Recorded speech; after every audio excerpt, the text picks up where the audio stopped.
It honestly, at one point, broke me. It broke me with how it failed at everything. Ooh.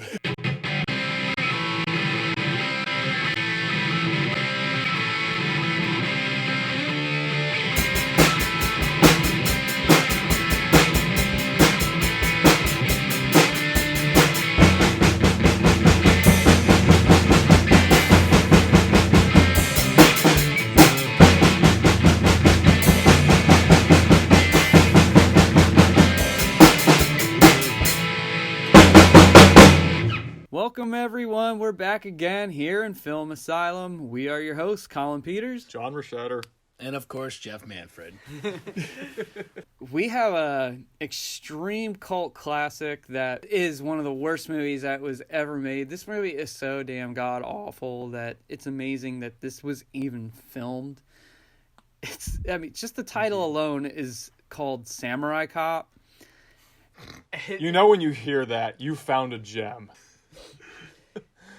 I mean, this is regarded to be like the holy grail of cinematic trash. It manages to be the best and the worst movie of all time. All right, this describes Samurai Cop perfectly. You guys ever watch the show American Dad, the same creators of Family Guy? Yes.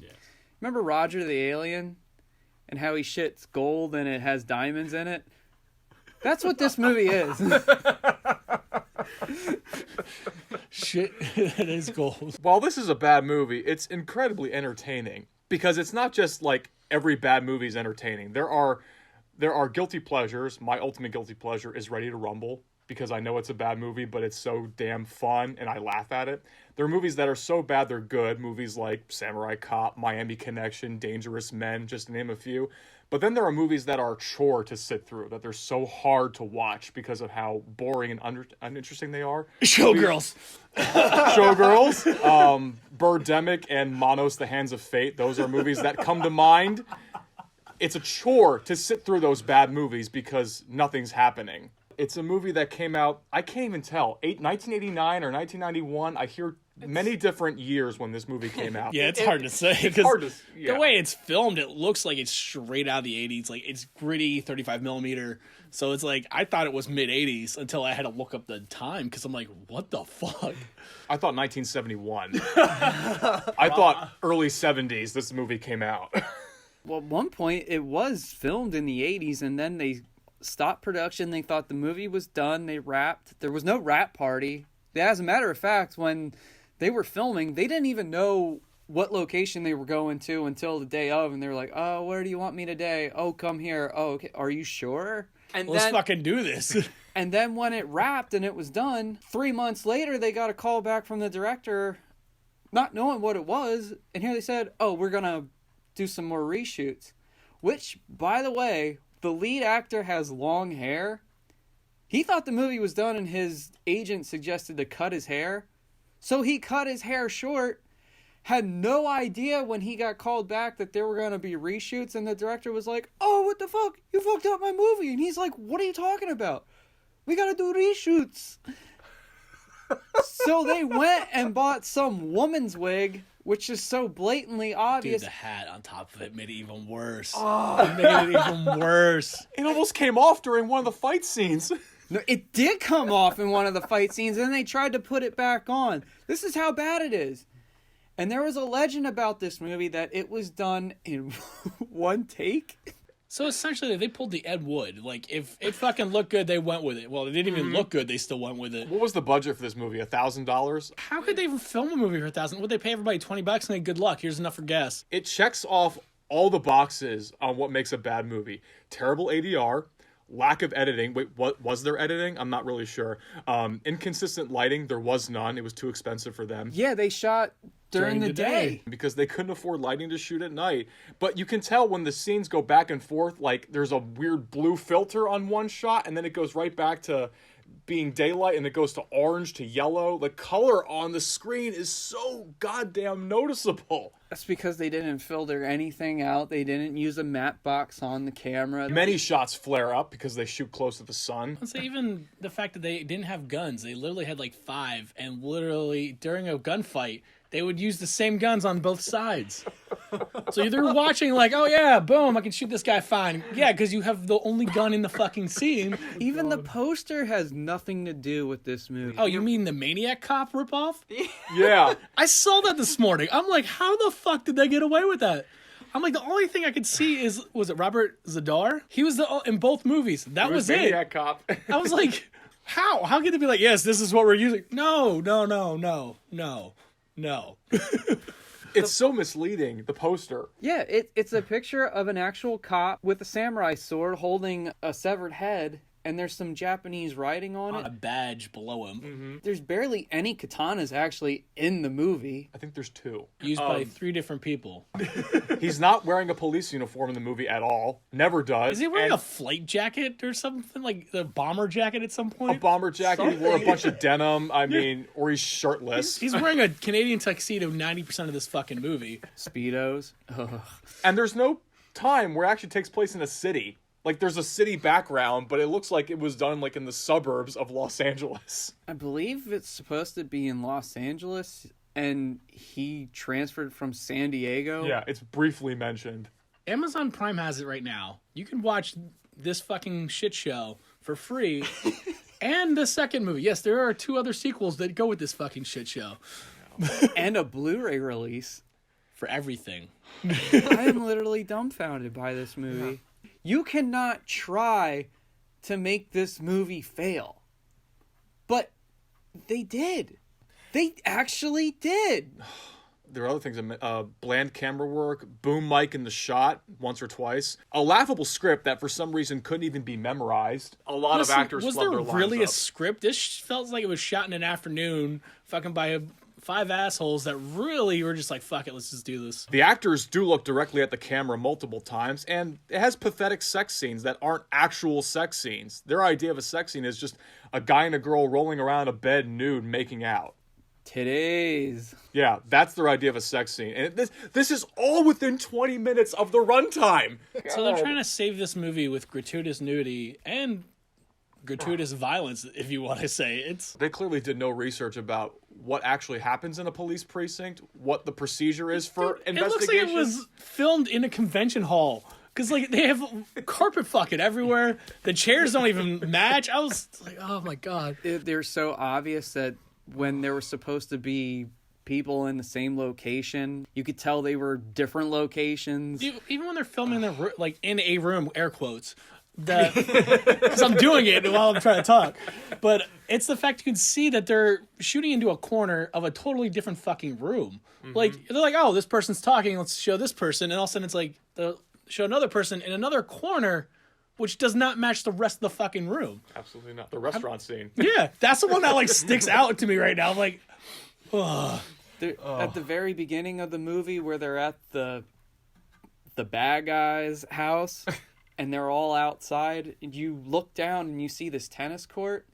The main star is actually down at the tennis court going over lines or rehearsing. Wait, no! I swear Are to God, you kidding if me? you look down, it's confirmed that was the lead actor, Matt Hannon. I'm fucking done. I might actually leaving this. You can't leave. You're stuck in the Loomis room with all of us.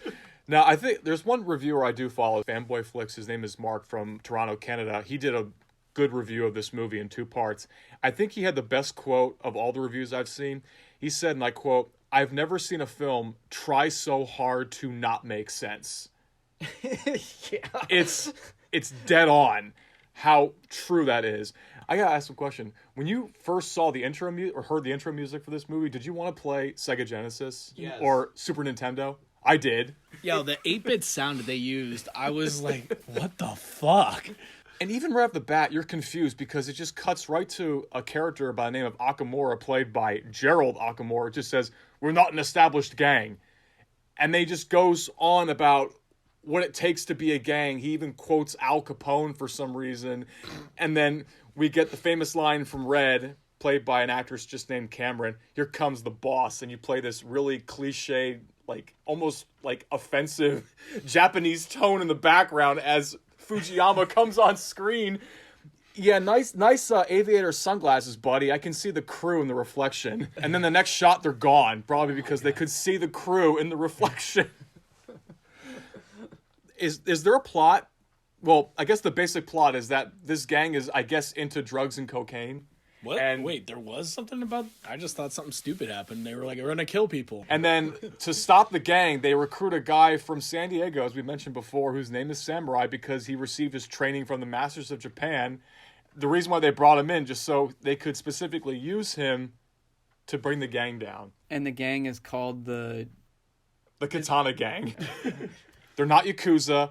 They're not triads. They're the Katana Gang. Oh my God.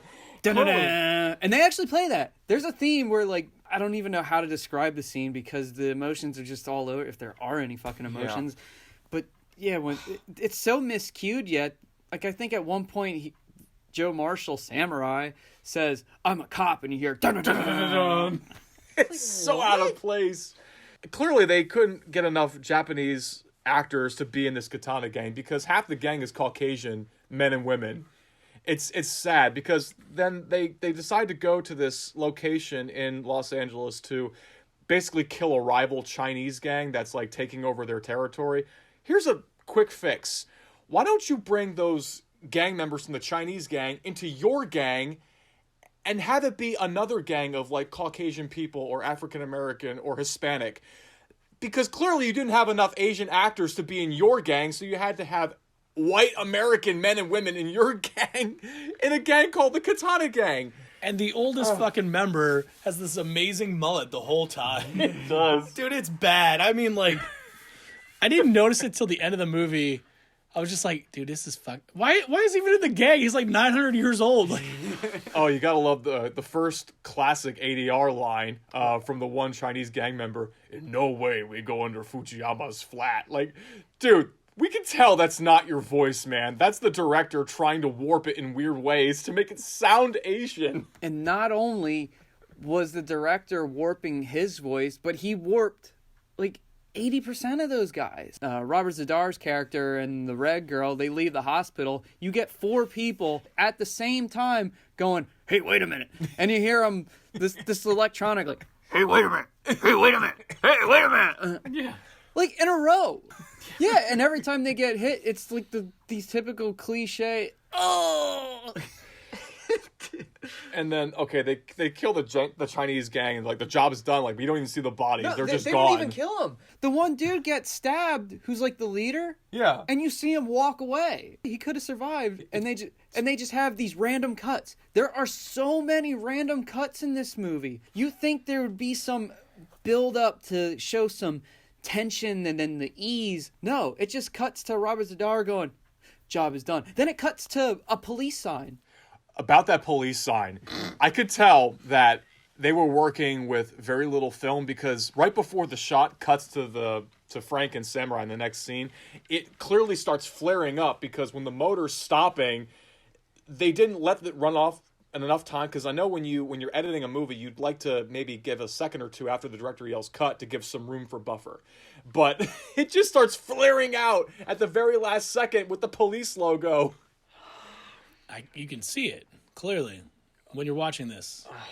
It's bad. I love like the build up to this whole drug bust that they're doing. You know, they go to this marina when they're waiting for this boat to come to the dock. The camera's panning over with some really shitty shots of some ships like just cutting in front of the screen, and there's a helicopter above with Peggy, the one female cop who's just designed just to be there to basically have sex with Samurai Cop and other people. The boat actually has a rental service advertisement on the side. So these drug dealers are renting the boat. Mm-hmm. You never actually see drugs. You just see suitcases. No. Well, there was with a greasy handprint all over the side of that fucking suitcase too. There was a scene where Akamora, where Joe Marshall and his partner Frank, who are basically ripoffs of Riggs and Murtaugh from Lethal Weapon. Yeah, this movie rips off a lot of 80s action movies. Lethal Weapon 1 and 2 being the biggest. I mean, there's First Blood, Beverly Hills Cop, American Ninja. Have you seen American Ninja? I don't want to. It's a horrible movie. Like, this apparently is where the supporting cast of Grease went to after that movie was done. But the action scenes are somewhat competently helmed, but I can't help but notice that this movie clearly ripped off a lot of scenes from that bad movie as well. When they chase Sakamura in his house, and which is so, oh my god, they walk in on him as he's attempting to have sex with a woman Who looks uncomfortable. He's in his underwear. As he runs off from the police, he quick grabs his clothes on the way out, and then the next scene, he's fully clothed. He grabs a briefcase and jumps through a window to escape. And at one point, he opens the briefcase up, and there's a gun in it. And on top of it, the gun only has 2 rounds. Why wouldn't it just be a gun laying around? No, he has to grab this briefcase, and we were thinking, oh, like, is there a bomb in it? No, it's just a gun. Maybe they were supposed to imply that was also the drugs, but clearly when he opens it, it's a gun. Fucking revolver with 2 rounds in it. Who the fuck just has 2 rounds waiting in a gun in a briefcase? That is like fucking stupid with extra steps. They couldn't afford more bullets. They could have just thrown bullets at this point. I don't even care. Could have been finger guns and probably would have been more fun. I know. There are shots when people are getting shot at, but nothing is hitting them. There's like no fake squib effect. There's like one squib effect for like one actor. It wasn't even a squib effect. It was a paintball gun. Of course. They could have used it the entire movie then. Oh, and the death scenes, the like, No. The dude falling out of the van after getting shot. Oh my god! What the fuck was this? He's like, I'm like, dude, you died 5 times before you fell out of the van. You can hear the one guy like, "Hey, hold up! Oh no!" Joe runs over him with the car, and you hear Frank go, "Yo, man, watch it! And like, oh man, you ran over. Oh, you get the shoot him. Shoot him. What, they just keep looping that scene? They had to have. Yeah. Also, the guy's shooting a shotgun at the car, but you don't see like any windshield damage or any sort of like parts of the car getting blown off. The guy's just missing, even though he's like 3 feet away. Another thing about these bad movies is that they seem to just throw out the laws of physics completely, because every time a car gets tipped over or hits something, it has to blow up. Kind of like in Silent Night, Deadly Night, where the famous scene, the garbage day scene, where he shoots the car and it does a barrel roll, and as it goes back on its 4 tires, it just blows up for no reason. This van crashes into a hillside, just blows up for no fucking reason. It just blows up. The guy got shot in the neck by Frank. He's on fire. Yeah, guys, great motivation for trying to put this guy out. You're really taking your time. They throw a blanket over him with a fire extinguisher. It's now a Caucasian guy. It's no longer an Hispanic gentleman. Peggy's saying, good job, guys. Good job at what? You just killed a bunch of people and made no arrests. And on top of it, you see the stunt guy who was on fire just looking up like, are we done? Yeah. And to cover that up, they take the blanket they're using to just cover his face. I'm like, oh, sweet mother of God. And like Samurai Cop is talking to Peggy, even though she's like 1,000 feet in the air in a helicopter. Yeah, she can clearly read your lips from down there. And she's like keeping up with these sexual innuendos. Then it cuts right to like the first implied sex scene. It's not sex. It's just. And you see the gaff tape on the blinds. Even in Joe's car, the fucking gaff tape is so visible. It's like, but the sex scene on the window blind, I'm like, like, are we just supposed to stare at this chick's tits and just be totally distracted? But I don't understand. Right. Or was it supposed to be blocking? I don't know. Don't pay attention to anything you've just seen. Just focus on the implied sex scenes. That's what the director was trying to do. And then you actually start learning a little bit about Joe Marshall from exposition from Yamashita. Says his name is Joe Marshall. He received his training from the Masters of Japan. He speaks fluent Japanese. No, he doesn't. He doesn't speak a lick of that shit. I mean, this is just exposition for the movie itself. I do like how at least Matt Hannon is a good sport about all this. How I know this is because a couple months ago, I followed him on Twitter at one point. I think I still do, though. But anyway, there was a high school student that reached out to him on Twitter saying, hey, Matt Hannon, whatever your Twitter name is, I'm trying to do a paper for my high school English class, and I'm doing it on Samurai Cop, and I was hoping you could give me a quote. Matt Hannon gets back to him and says, hey, so-and-so, are you trying to fail this class? Dude, he seems like a pretty cool guy. Too bad he was in this bad movie. He had some pretty cool backstories in interviews now. I know when he was telling a story about people asking him, what did you do after Samurai Cop as your next gig? And he said, I hid. He confirmed that the movie was one take, and there were times where he was so frustrated he knew it was a stupid movie, but he saw that it had quite a bit of screen time. And the director, Amir Shervan, yeah. Actually had a reputation for paying his actors pretty well. So he thought, okay, That's shocking to me. Isn't it? It really is. This whole movie feels like it's a very like sexist viewpoint. Like this guy feels like it's a nightmare to work with. But apparently, if you say he paid his actors well, I'm not saying the project went well, but oh God! but at least they got compensated for it. It makes me wonder if they got a percentage after the fact. Like they probably didn't pay him up front type thing. Mm-hmm. But he said that he deliberately, after a while, did bad takes because he figured, if I just be so bad, it won't make it into the movie. And Amir put everything into the movie. They used shots from the same locations, changed angles, the random cuts. Chris Stuckman said it best. He's a famous YouTube movie reviewer. When he was doing this thing, he repeated himself. He goes, where do I start? It's a good question. It's an honest question. And during his review, he goes, I'm constantly in shock. I was too when I saw this movie. I struggled to find anything positive, even about the worst movie of all time. I try to find something positive. I can only find two things. One, Robert Zadar has experience. I can tell that he actually has experience as an actor. Even though he's not good in the movie, I can tell that his performance is better than most people in this movie. And the women are good-looking women, even though they're strippers and they don't have a single acting bone in their body. Every woman in the movie they look like a porn star. They do. They really do. Even the nurses, they have short skirts on and high heels, and they're walking around the hospital. It's like they just came off of another shoot, and then they just were recruited to be day players for this movie for one day. That's it. When they would do close-ups, that's not even a close-up. They don't cut off at the forehead the way they're supposed to, and the faces are centered. You don't center a face in a close-up. You either have them slightly to the left or to the right, and they're dead smack in the middle with all this headspace. And the lines in the movie. Oh my God. The lines in the movie are so god-awful. And some are ad-libbed yet. You like what you see.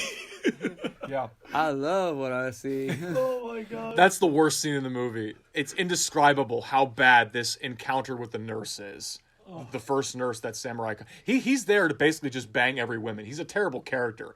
He's awful to women. He just goes from one woman to the next woman. In fact, it's even in the one scene after Fujiyama's asking for the guy who was driving the van to have his head cut off because he doesn't want to talk or anything.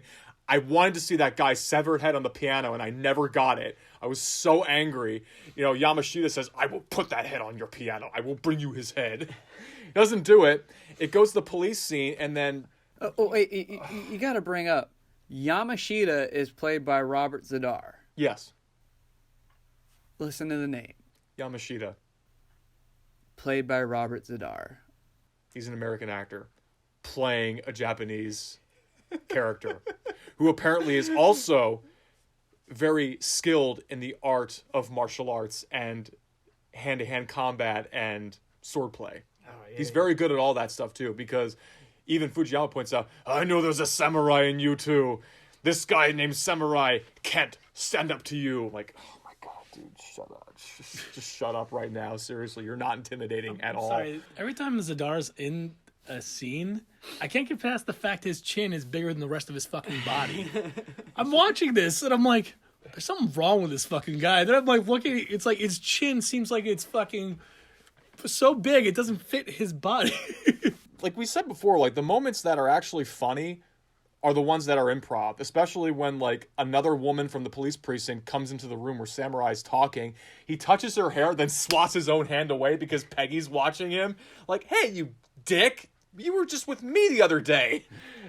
Literally the day. Well, actually, I think it was that morning. Maybe it was that morning. I don't know how the timeline of this movie works. I don't think there is none. I don't even think that. Yeah, I don't even think there's a timeline. Like, There's no timeline. because like as we're talking about it, my brain's going, what the fuck? Because it's like trying to figure out where everything plays out. It seems like it was in 12 hours this entire fucking movie happened. Maybe it was. But yeah, that, as we were talking about before, the fucking scene with the nurse is indescribable. There's no purpose for this scene being in the movie at all. Frank's goddamn reactions looking at the camera with him doing those weird faces and smirks. And then the guy on the bed behind him is burnt. He looks like they jammed a jelly donut in his fucking mouth to give that bloody fucking look. I'm looking at this, I'm like, oh my god. I think it was a jelly donut. If you look at it closely, it was just jammed in there. Red and Yamashita, they go into the room and they start to cut the guy's head off. Apparently he can fit in a laundry bin. And the room that they got, Amir, the director, bullshitted his way into an urgent care facility. That's why at one point you see the door next to that little emergency room was a dental office. Yo, I saw that this morning and I was like, no. Oh, it is. Joe and Frank go to a restaurant to confront Fujiyama. And that's another scene where you see Joe Marshall, who is fluent in Japanese, go, "Are you Fujiyama?" He calls a guy Omaha and Yamaha. He knows nothing about the Japanese language at all. Sees this very attractive blonde girl that's there that Fujiyama's hitting on because supposedly her dad owned this restaurant before and he died, leaving her and her mom $400,000 in debt. So Fujiyama, for some reason, knew about this and paid off the debt. But yet she apparently owns the restaurant, even though she does say, I guess in a way he owns it. It's like, well, yeah, he's part of a gang yet. And you're okay with this? Yeah. And he's putting moves on her. She wants nothing to do with it. Well, yeah, because he's like 900 years old too, with a bad mullet. He bought her a gift, like an early birthday present, because we are told that it is her birthday coming up on Sunday. And at one point, Joe goes and sees her in her office, and here there's this random lion that looks like some arts and crafts project. It's more distracting than the actual scene. And it kind of gets its own close-up. This is the gift. The prop arm with the guy who gets his arm cut off. He has no emotion at all. Yamashita sends a bunch of guys to fight Joe and Frank, and they fight him off, and the last guy has a revolver and just gives this really monotone, bland, "Hey, stop. I mean it, stop." And Joe, somehow, one guy has a random katana sword. He pulled it out of the back of a truck. And Joe snags it, and just his Matt Hannett's facial expressions were the best. I can't. So angry. I can't even do them justice, but they are literally the best obnoxious, angry faces. And he cuts the dude's arm off. It's not even like bendable. It's just like a straight piece of wood with like some shirt fabric wrapped over it and a fake hand at the end with some blood on it. That's all it is. And the guy's just like, ah. Dude, why didn't you just shoot the guys already? You had the jump on him. You had a gun. You're saying, "Freeze, you motherfuckers, leave him alone." You could have just shot him. Frank had already shot one guy in the neck. What's stopping you from killing them? Oh, Jesus. Nothing beats the wig. There are action scenes. Wait, is this when he says, "I'm gonna get some people from Harlem up here," and it has all those guys just run up the stairs at him? Oh, yeah. That's that. Yeah, he does. Because they're incompetent themselves. They can't shoot their guns properly. They have to bring another gang of idiots from Harlem to stop him. In some weird scene in an editing room, I was scratching my head as to what is happening here. Yeah, that part makes absolutely no sense. And the dude who's going through the film stuff, he literally looks like Walt Disney. Yeah, he does. And and I found out that was dubbed by Mark Fraser, who plays Frank.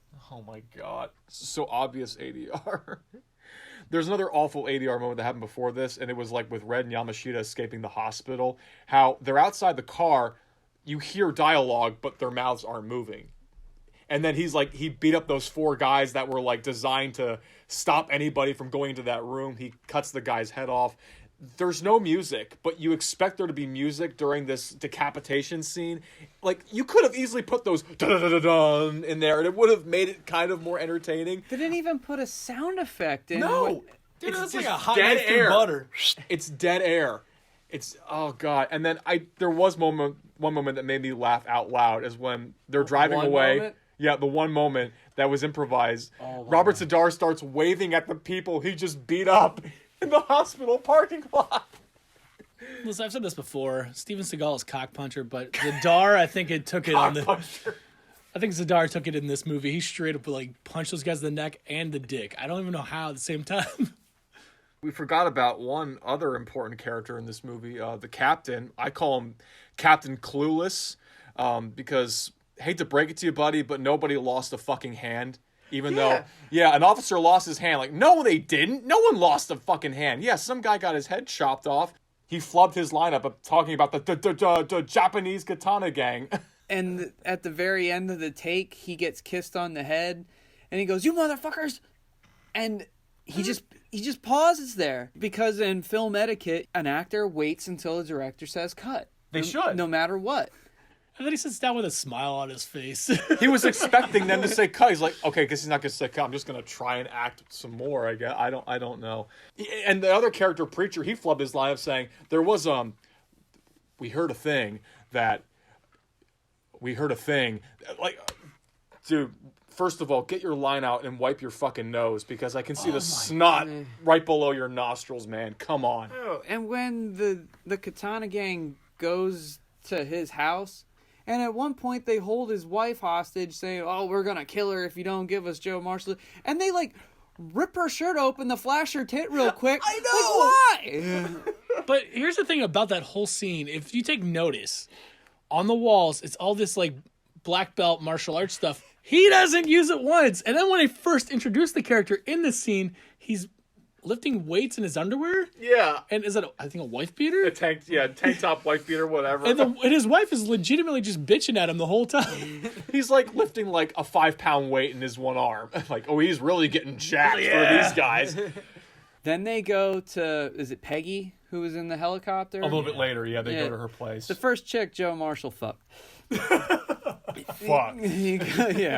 Goes to her. They go to her house, find her in the kitchen, and then she actually like holds her ground a little bit, and then she tries to open a drawer and have this. The drawer is empty except for a random gun. They have the worst static shot ever. And then when she actually makes an attempt to get the gun out, it's a revolver, when before we saw a Beretta in there. Yeah. Uh-huh. And their way of torturing her is they lay her down on the counter, and Robert Z'Dar takes Grease. pours it on her stomach, and then she gives, I don't even know if it's Joe's address. I think it's Frank's address. I thought it was Joe's address. I think they were specifically looking for Joe Marshall. But they do go to Frank's house. They go to Frank's house somehow. I don't know. We I don't don't even question know. it. You know, They split up to 3 different groups after they killed Preacher. I don't know where it happened in the third group, but one group went to fucking Peggy's house and the other went to Frank's house. Don't you just love Preacher's acting when he sees his wife get her throat slit? Sorry! No! Oh! well, I love the implication that I don't even know what they imply. Like, did Peggy die, or did they? She didn't die. They let her live.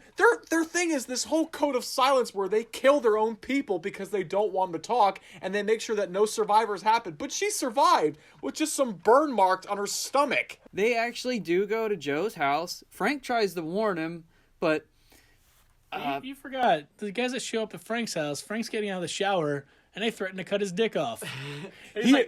Oh my god, about that. I didn't catch this at first, but when they go to Akamura's place, he's like sweating profusely as he's talking to Samurai. He's like, yeah, maybe I'll lose my dick or something. Like, are you like trying to do some foreshadowing that you're about to get your dick cut off in some other scene later on in the movie? and then Peggy has that great line. Well, you better come over to my place. Why is that? Let's use it before you lose it. Oh, the humor is so bad in this movie. But then when the gang goes to Joe's house, he's been spending time with Jennifer, the girl who owns that restaurant that, whatever the fuck his name. I don't even know, dude. Fujiyama. Yeah. Fujiyama. Thank you. Yeah. Listen, I totally forgot fucking names. All I remember is Frank and Joe. You guys are naming new characters I'm just meeting for the first time. But They don't really mean anything. but she's the one who had the restaurant. He waits for her after church. He doesn't even go in the church, but he dresses up in a suit and waits for her outside, takes her back to his place, which is a beachfront property, talks about how he killed his neighbor's chicken to make her lunch or whatever. That's not creepy at all. Then they go to the beach, and of course he's in his Speedo and she has a bikini, which I'm so happy that she took that to church with her, because I guess that was her indication that she was going to go to the We know beach what's no on matter her mind what. when she goes to church. And they have another sex scene, I guess. With the most obvious pornographic music in the background. And they're just rolling around kissing each other, and it's so weird. It's off-putting. It's so off-putting. Don't forget, like, right before he got into his Sunday outfit, he just killed, like, an entire squad of Harlem gang members, and he's not doing any paperwork. They make no arrests. They attempt to arrest people, but they never actually bring anybody into the car. They just kill everybody. They just kill everybody. That's all they do. And the captain is screaming at them saying, I should have fired you guys because you brought no one into my custody. Why didn't you fire them? Why haven't you? What's stopping you from doing your job right now? Oh, that's right, the terrible screenplay. All right, so now the gang goes to Joe's house, and he I love how you're like trying to push forward, like, yo, this one's fucking rough, right? But they go to his house, they escape, they're getting shot at and shit. I forget exactly how they escape, but it doesn't matter. I mean, because, yeah.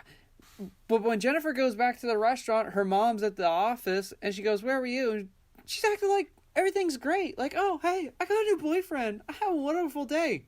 She almost died like 5 minutes ago. Exactly.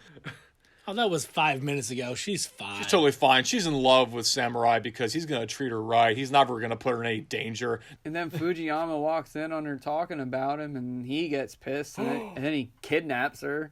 What about the mom? The mom she's just gone. She was just there for that one pointless scene. Like, did you kill the mom? Did you kidnap her? What did you do with the mom? The captain, he's the one who tells Frank and Joe he gives them permission to just go kill him. I've lost all patience with everybody here. Just go kill them. At Just this go kill point, them. he's like, he already knows what they're gonna do. Fucking, wow, Joe fucking killed how many people in a stairwell leading up to the other points? Like, how many people has Joe actually killed in this movie?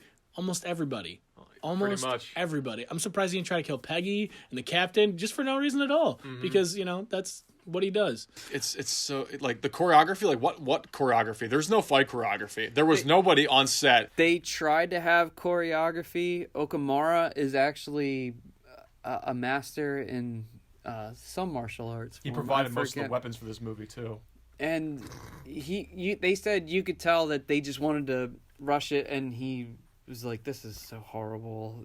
Like he was itching to try to, no, do this, do that. And He has his own fight scene with Joe. Actually, I don't even call it a fight scene. I call it the because that's all you hear. dude, that was like a Power Ranger scene where you clearly saw they were in one specific location, and then just like the Megazord goes to another one just like that. There are 3 different locations. 3 different locations where this entire fight scene takes place.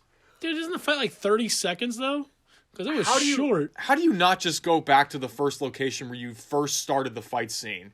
How do you not just go back to the first place you started filming? You go to somewhere else to make it look like it's the same place, but it's clearly not. We're not idiots. We are not blind to what we're seeing on camera right now. Oh, brother. This movie's gold. The abrupt cuts, like, from one action scene, then there's the one, like, where Joe's about to finish off the rest of the Harlem gang. He jumps down, and then just cuts to Red taking her gown off. Good-looking woman, though, but she does not have an acting bone in her body. And it's... Why? Why do you go from one action scene to her just taking her gown off? I don't know why. Titties. You And know- that was before they go after Joe, or they go after the other cops to try to find Joe. Which, why wouldn't you just go to his partner's house alone? No, they go to 2 other people. But They gotta prolong it, the suspense. Maybe those were the reshoots. The only reason why the cops win is just because they can shoot their guns a little bit more accurately than the bad guys. Seriously, if the bad guys could actually aim in this movie, maybe they'd win. Well, hell, the cops were so damn stupid. At one point, Fujiyama, he's holding Jennifer and he's saying, "Oh, she loves you. She doesn't love me, so I don't have to worry about her anymore." And as he's like walking with her as his hostage, you see Frank on a staircase, and he gives away his location. It's like, you idiot! You could have waited until he caught into view and put the drop on him. No. Oh. You had to say something like, "I don't have to worry about her either," or I don't know what the fuck. There was some really terrible cameras. Like, you could tell the director was trying to be artsy with like the statue in the foreground, and then you can see Jennifer's face and you can see Fujiyama's face in between the legs of like this marble statue. But at the beginning, there was the scene where they showed the outside shot of the hospital, and there are fucking trees in front of the shot. Uh-huh. They couldn't even give it an angle to just be like, here's the hospital in plain view. No, they let the palm trees in the shot. Mm-hmm. Well, honestly, like, the way this movie looks, it looks like it was shot guerrilla style. They didn't have a fucking any right to do any of this movie. It was shot wild, and they just dubbed in the lines later on. Like they had a boom mic because I saw the shadow of the boom mic in one shot, so they had sound in some scenes. Well, the locations were director Amir's friends' places. Preacher's house, that was actually a friend of his who was a martial arts artist who had the house. Of course. The scene where Akamura was running out, and you see that Defender arcade game, that was Amir's office. I love that scene where Akamura's running away from it, and then you just get like the next shot of like a tighter shot in the doorway. A guy just appears out of nowhere, shoots the gun at nothing, and it just clicks. Like you were just sitting down with your buddies playing cards, drinking lemonade, and eating donuts. You know, what typical gang members do. There's no cigar smoking. There's no cocaine just splayed out in front of them. There's no money. And it's so quick. It's almost like he doesn't want you to see how stupid everything is in the foreground. Maybe that's the joke. Maybe that's all it was this whole time. It's not the first time that's happened, though, where you get like one shot and then some guy just appears in the same shot magically out of nowhere, out of thin air. Where did we leave off? No, we got back. How do we continue? Yeah, we're not telling this movie in sequence, but how? I've said it before. There probably was a script, but there's no point to this fucking movie. If we would really break this movie down, this would easily be an 8-hour episode. We could probably watch the movie again while we're talking about it and then continue to bitch about it. You guys gotta see this movie to believe it. You really do. It's 90 minutes long, but it might as well be 60 minutes long because of all the shit that could have been cut out of it. But it's worth it. It's totally worth it. It really is. Like we said, this is a recommendation for anybody who gets a kick out of watching bad movies or loves critiquing bad movies. Get together with a large group of people, have alcohol involved if you're into that sort of thing, and have fun. Do your own commentary to it, because there's been a couple of them out there already for this. Have a samurai cop party. Oh my gosh. Honestly, like, all we really are leading up to is the last fight between Joe and fuck his name. Yamashita. Yeah, I can't. I told you, Yamashita. fucking forgot names because like I done remember. I done. So Fujiyama's dead because Frank was wearing a bulletproof vest, I guess, somehow, and he just shot him. And Jennifer's totally okay and not freaked out by any of this. And, you know, she's like, I'm going to stay with you, Samurai, because you just saved my life, and you're never going to put my life in jeopardy ever again. Well, first of all, we got to kill Yamashita. We don't know where he lives. We're just going to go house to house and find out if this is where he lives. They probably killed, like, hundreds of people just to get to Yamashita's house. Like, is this the guy's place? Maybe it is. We're just going on a hunch. Isn't there like a little shack in the middle of nowhere too? Yeah. Then? And the gang members just say, "Hey, it's lunchtime." Yeah. It's lunchtime. Yeah, take your break. It's time for lunch. He shows up in a Suzuki Samurai. That's worth noting. Yeah. A terrible garbage car, just like this movie. But then there's a big fight scene between Joe and Yamashita. We actually get a sword fight. Dude, it is lazy. It is the laziest fucking sword fight ever. And I was like, it looks like something I could film in the backyard with 2 sticks, and it would probably be the same outcome. Because they're just like half-assing this fight. Like, you could see, like, sword on sword, it's just like, I'm gonna lightly just, like, they didn't want to damage anything. Like, we gotta return these later. I know. They sped up the footage to make it look That's like it's what I faster. thought. I was like, look it's at undercranked. The camera is undercranked. That's how they do it. And the facial reactions on Joe Marshall. That it's like that Dragon Ball Z constipation. Different times have come by. Like, you could tell this was like towards the end of the day, or it was like the very beginning of the day. It gets from like light morning to late morning to light afternoon. Oh my God, there's no consistency in the time flow of this sequence. There's really not a dramatic moment to the fight. I don't even know exactly how. There's like a struggle, and Joe, They like, punch each other a couple times. yeah, but somehow Joe has the sword pointed at Yamashita, and he's all like, "Oh no!" But he falls down at some point, and he's like, "You lost." and Yamashita's all like, "Oh, kill me." Hold on. Because right before that sequence, they had the shitty sword fight. They fought hand to hand, then picked the swords up again. Continued the shitty sword fight. They did this weird twirling thing where their blades touched, and they just kind of spun it around, and both fucking swords left. I'm like, I thought that was it with the swords, and I'm like, oh no. And then all of a sudden, Yamashita falls down. Is that the right dude? I don't know. Yeah, that's his name. You got it right. You got it right. And then all of a sudden, he's like, I lost. I'm like, wait. Then you see Joe reach over and grab that fucking sword again, and he points it at him like, you lost. No, that's not how it works, but okay, guys. But don't forget, Frank yells out, "Joe, you're a cop." He just killed 37 people like it's nothing. And now, the last dude you want to stab in the fucking neck? And you're like, oh no, you're a cop, calm your tits. And then they just like lazily shoehorn in this line about, do you know Bushido? Like, yes, I know Bushido. And he just pulls a dagger out and just plunges it in his stomach. Like, oh my God, wait, no, let him do it. He wants to die with honor because clearly this guy has honor. Yeah, because raping and torturing men and women and selling drugs is totally honorable. It's very honorable. Because both these men possess the traits of a samurai. No, they don't. They have no shred of nobility or the customs of Japanese culture. They don't abide by any of that shit. And in case you couldn't tell that Yamashita's dead, the camera starts shaking in weird ways as it's zooming in on his face with the terrible music in the background. Then it just cuts to the beach sequence with Jennifer back in her bikini and Joe is back in his Speedo. And they start making out on a rock, which has to be very comfortable. And then, in case you couldn't tell what they're going to do, like, let me give you some imagery. Let's have some waves crashing against a rock. And it just cuts to the credit scene, and the movie's over. Not even worried about his friends dying. Just worried about getting pussy. I like to point out that the one guy who was holding Frank hostage looked like he just stole a revolver from, like, a museum in the Western exhibit.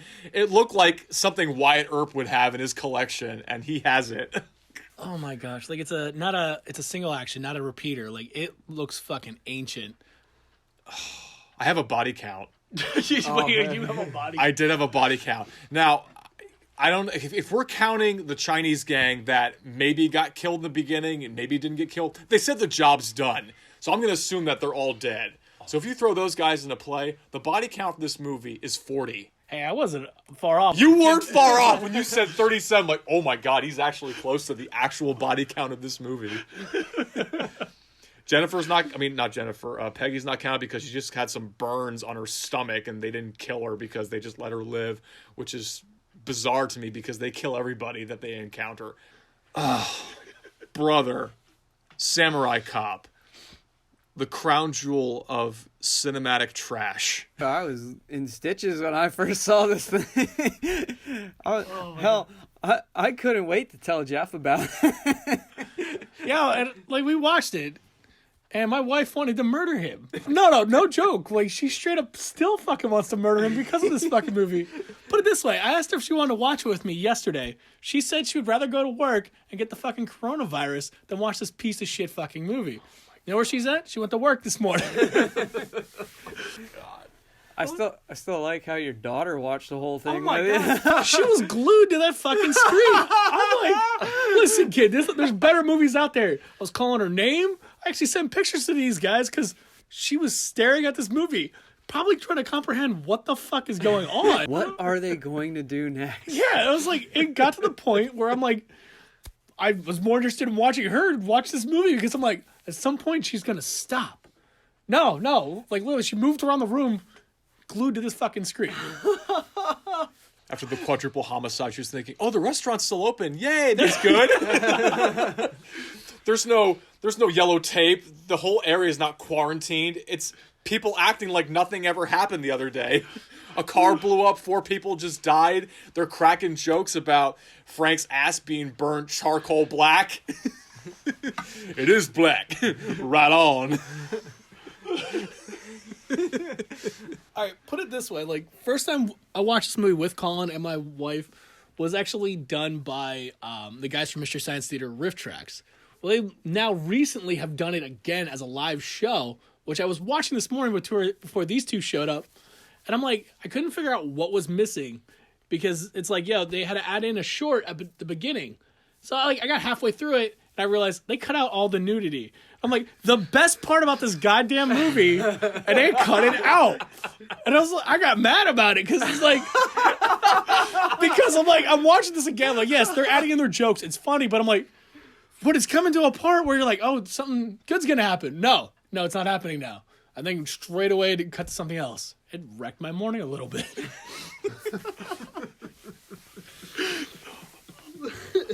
Like, needless to say, this seems to be like those were the best parts of the movie. It happens, what, 3 times, 4 times? 4 times. I want to say 4 times. Don't forget Preacher's wife, that tit flash. I forgot about that one. The tit flash. The unnecessary. And that tit flash was literally, ha! Yeah. What the fuck? If you blinked, you missed it. There were 2 things. That's actually one scene where I tried to piece together in my mind why it was actually filmed. Maybe he saw A Clockwork Orange and thought that opening scene with the gang coming into the guy's house and trying to rape the woman was so scary, he wanted to have something similar to that in this movie. Kind of like the random encounter with the dumbass waiter who thinks suicide's funny.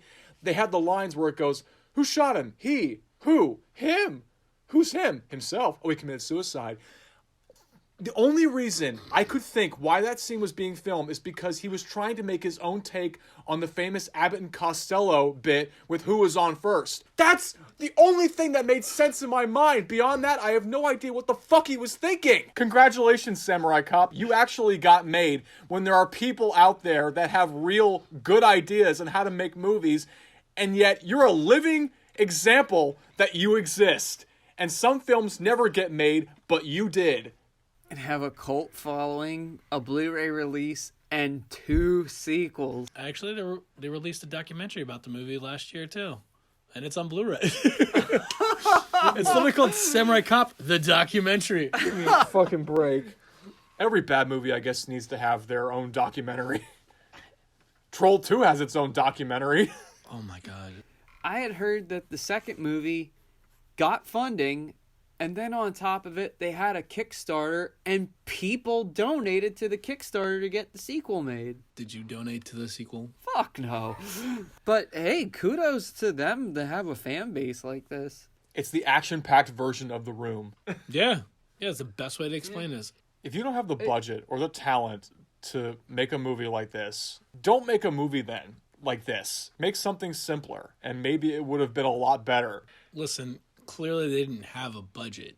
That means they would have to have money to pay people to, act well. I'd be surprised if it was over $1,000 that they got to make this movie. Can anybody find a budget for this movie? I could not. It did get a small theatrical release. I'm surprised it actually got one. I thought it was straight to VHS. It got a theatrical release. It has to be something now, like a Rocky Horror Picture Show. Has to be. No, there's no way. Because Matt Hannon said that there was no rap party, there was no release, and Amir actually gave him some VHS copy with a time code on it to take home, and Matt Hannon was like, yeah, I forget this.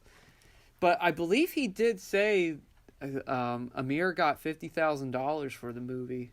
50,000. 50,000. They paid way too much. Way too much.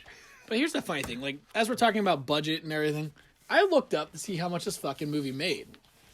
Over time, it has made $384,756. My brain's going, who the fuck paid for this movie? That's Because shocking to me. I didn't want to pay for it. I recently just bought it through Riff Tracks for the live version because I was curious. So my dumbass literally just helped with that money right there. You did. Now wrap your brain around this. When it got released on Blu-ray, it was an Amazon exclusive. So that means Amazon had to pay for the exclusive rights to that. And on top of that, if you have Amazon Prime, it's free. It is fucking free on Amazon Prime. So wait, you're telling us we are actually paying for this movie forever? No. I think the other 2 sequels are on there too, and they're also free. I believe. The right? second one is, the third one is not. I looked, trust me. My brain was going, I should watch them, and then I'm like, nah, I don't got enough time for this bullshit. I think there's like Deadly Vengeance and Revenge of Samurai Cop. I never read recently. I think it was 2015 and 2017. Whew. So it's like, yeah, there was a 25, 30-year gap in between the first and the second.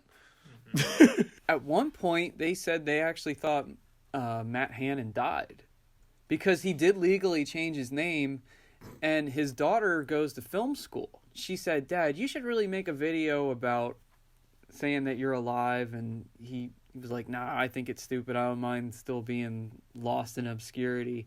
And she said, no, you should do it. So he actually did make a video, and he was making fun of himself and saying Samurai Cop was so stupid.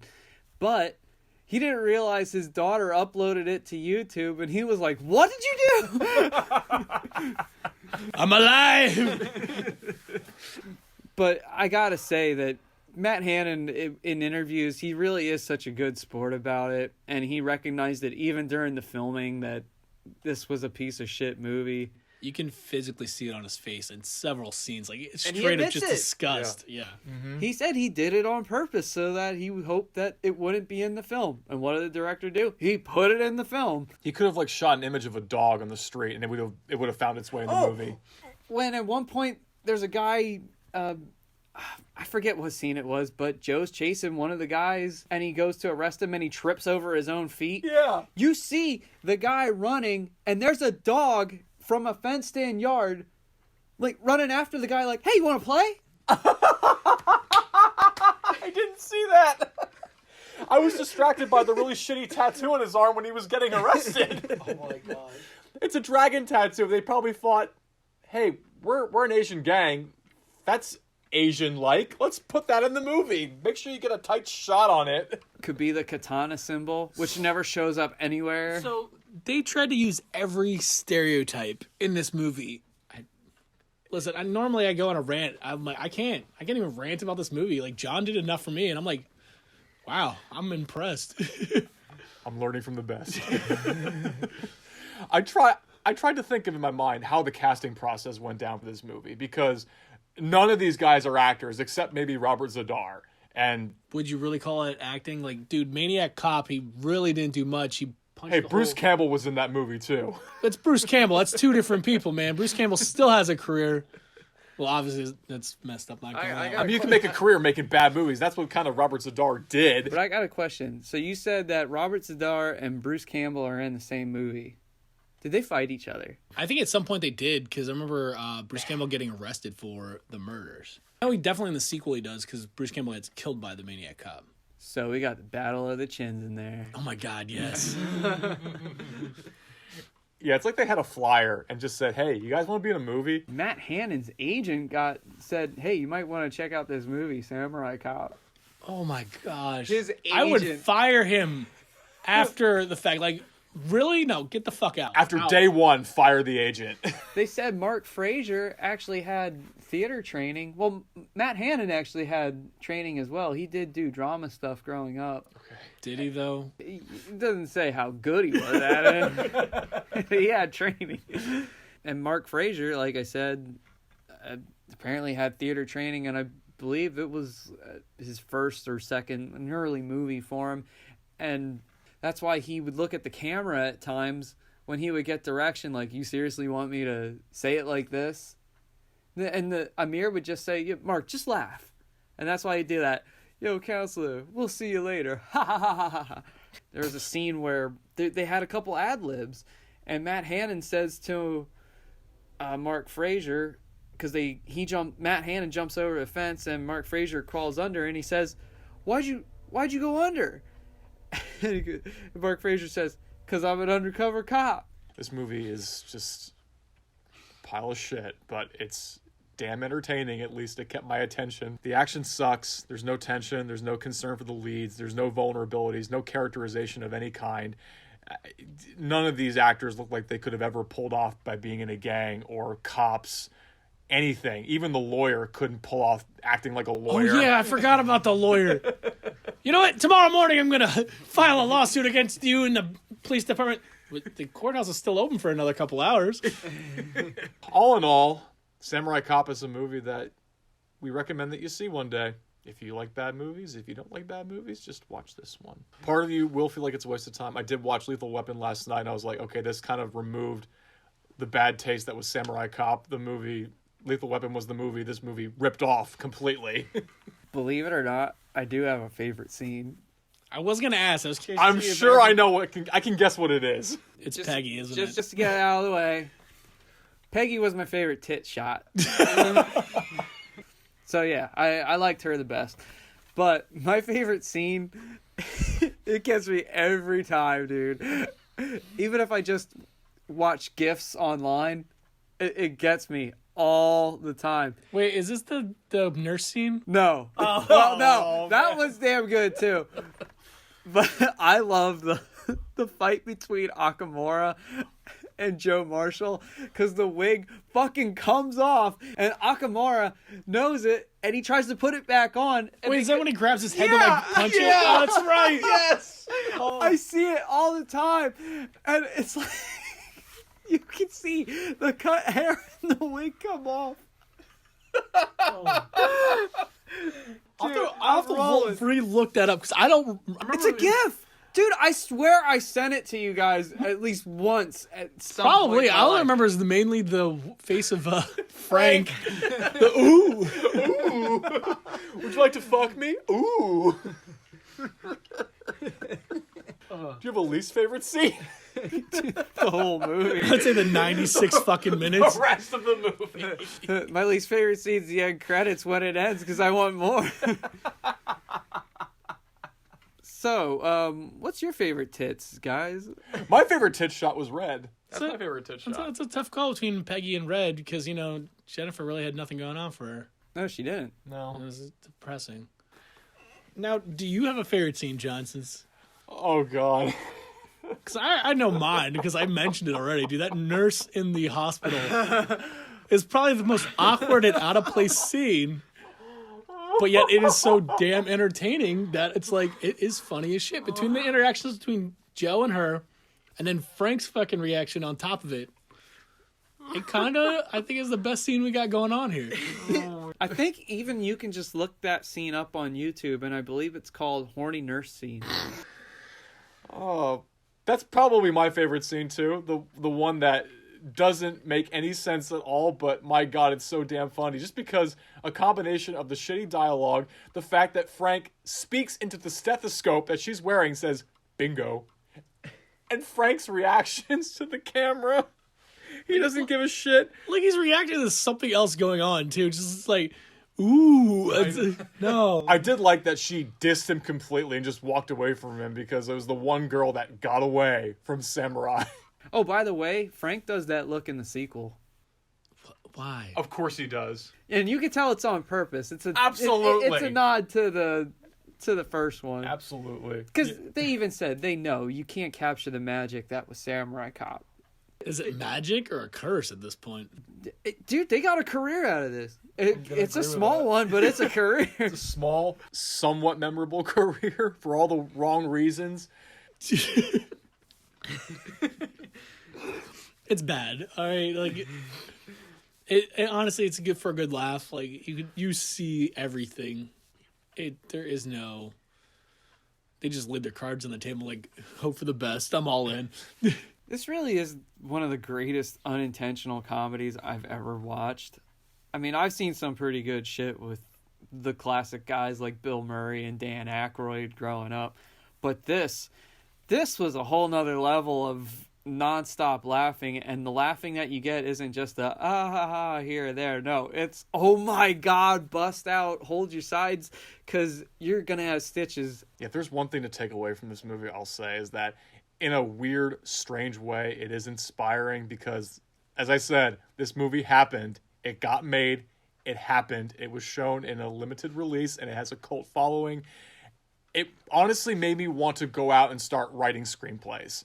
Go out and write plays, because I know for a fact that whatever I could crap out in an afternoon is better than the entirety of Samurai Cop. I know for a fact it is, except the only person who might see it right now is me, and maybe I'll get lucky with somebody else and other people to go from here on out, but I know that whatever I try, what everyone tries, if you have an idea, if you have a movie that you want to make and you're inspired and passionate about, you can write, direct, shoot, and act in this movie better than what Samurai Cop is. You could probably do it all from your cell phone. It'd probably be better quality. You could. Absolutely. I want to know the film equipment. I want to know what kind of camera they used. It was probably like one of the old ones where they had to fucking like turn it to actually get it to fucking work. Or the VHS camcorder. Oh my god. Dude, they probably did do that. I'm not gonna lie. Do you guys have any other tidbits about the movie? No. Just the fact it made money. I'm still in shock about that. I want a Samurai Cop party now. I want to be Joe Marshall for Halloween. Oh my god. Batwig and all. Gonna be Yakamura. For no reason at all. Well, if you do Akamura, I want to see the wig reenactment. Yeah. Samurai Cop, congratulations. You made us all a little bit more crazier today. And honestly, I don't think the show here did it justice, because you literally have to see the shit that goes on and hear the delivery of the dialogue and how bad the sound is and how bad the ADR is. I mean, some shit doesn't even match up at all. It's called Samurai Cop for a reason. I'm still trying to figure out the reason, but... Now we're starting to get philosophical. What's the next step to go to talk about Samurai Cop? Who's he gonna fight next? Yeah. Himself. I think this is where we're gonna stop. I know John was having a pretty rough week, but I'm hoping this episode cheered you up, buddy. A little bit. It's good to have some laughter these days. That's actually why I suggested it, because I was like, everyone needs a laugh right now. We sure do. We're wrapping this session at the Asylum up, and until next session, we shall talk to you all later. This is Colin Peters. John Rochetter. And Jeff Manfred. This was a bad movie. Stay crazy, y'all. Please, somebody help me. Oh, yeah.